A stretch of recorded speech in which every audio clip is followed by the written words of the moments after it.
नमस्कार, जनशोध न्यूज़ में आपका स्वागत है। मैं प्रदीप तिवारी। नई दिल्ली में आयोजित एंटी टेररिज्म कॉन्फ्रेंस 2025 में गृह मंत्री अमित शाह ने देश की आंतरिक सुरक्षा को लेकर एक बड़ा बयान दिया है। उन्होंने सख्त संदेश दिया है। उन्होंने साफ शब्दों में कहा कि भारत अब आतंकवादी और संगठित अपराध के खिलाफ अभेद्य, इम्पेनेट्रेबल आतंकरोधी ग्रिड तैयार करेगा और अपराधियों पर 360 डिग्री स्ट्राइक रणनीति के तहत अब कार्य किया जाएगा। हर मोर्चे पर कार्रवाई की जाएगी। यह सम्मेलन ऐसे समय हुआ है जब देश cyber crime, drugs network, money laundering, sleeper cell, सीमा पार आतंकवाद और शहरी अपराध के नए नए रूपों से जूझ रहा है। क्या है अवैध आतंकवादी रोधी ग्रिड? आइए इस पर विस्तार से बात करते हैं।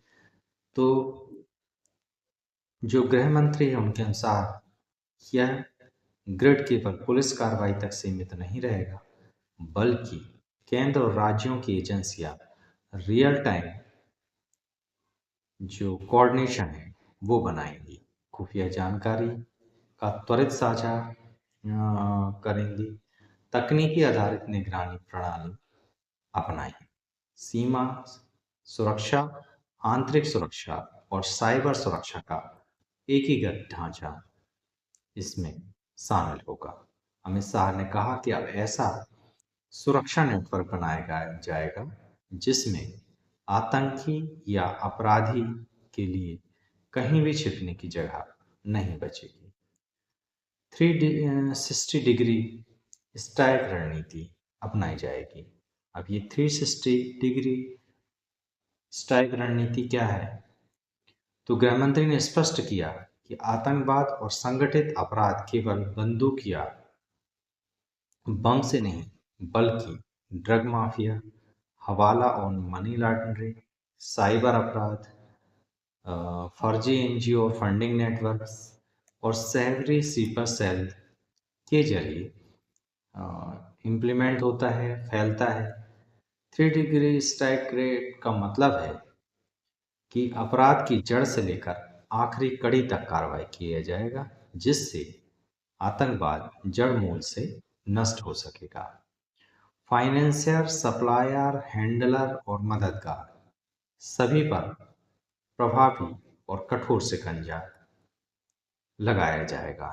कानून, तकनीक, इंटेलिजेंस और फोर्स चारों का संयुक्त इस्तेमाल किया जाएगा। अब इस पर राज्यों की क्या भूमिका होगी और केंद्र की क्या भूमिका होगी, इस पर भी इस पूरे जो वर्कशॉप है या सम्मेलन है उस पर गंभीरता से बात हुई।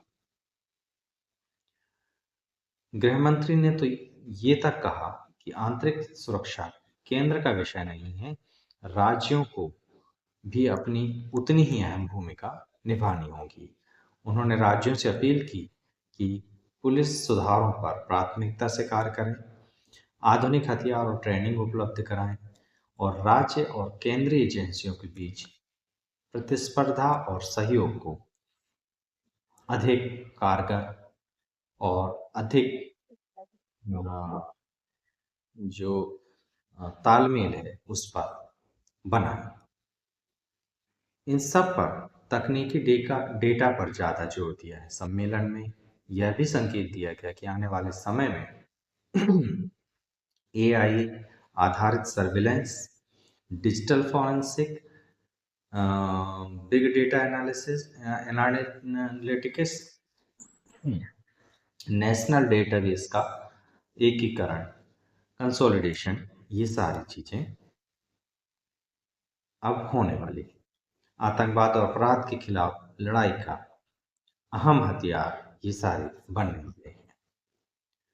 यह बयान केवल भाषण नहीं है, बल्कि आंतरिक सुरक्षा नीति पर शक्ति और केंद्रीकरण का संकेत भी गृह मंत्री ने इस पर दिया है और अन्य वक्ताओं के द्वारा इसमें आया है। जहां एक ओर सरकार इसे राष्ट्रीय सुरक्षा के लिए जरूरी मानती है, वहीं बड़े सवाल यह भी है कि क्या राज्यों को पर्याप्त संसाधन मिलेंगे? क्या आम नागरिक की स्वतंत्रता और निगरानी के बीच संतुलन बना रहेगा? क्या आम आदमी की स्वाभिमान और उसकी जो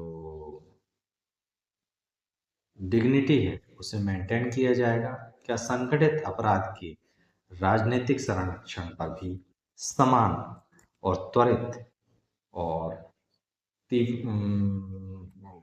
वैसा ही एक्शन लिया जाएगा जैसे कि अन्य मुद्दों पर लिया जाता है आतंकवाद? एंटी टेररिज्म जो कॉन्फ्रेंस 2025 हुआ है, उसमें अमित शाह का साफ संदेश है कि अब आतंकवाद और संगठित अपराध के लिए भारत में कोई सेफ जोन नहीं होगा और नहीं होना चाहिए।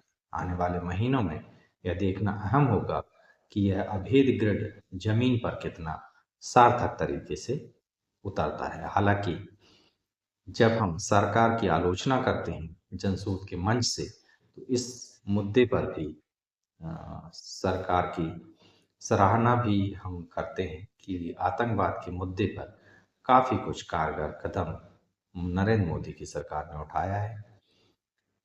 आतंकवाद पर कमी आई है।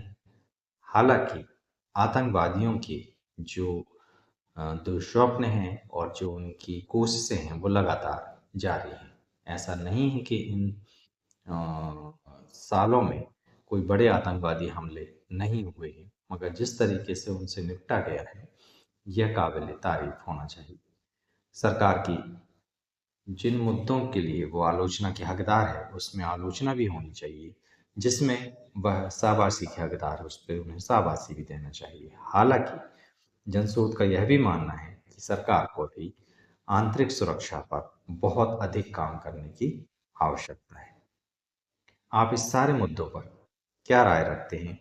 अगर आप हमें बताएंगे तो हमें बहुत खुशी होगी।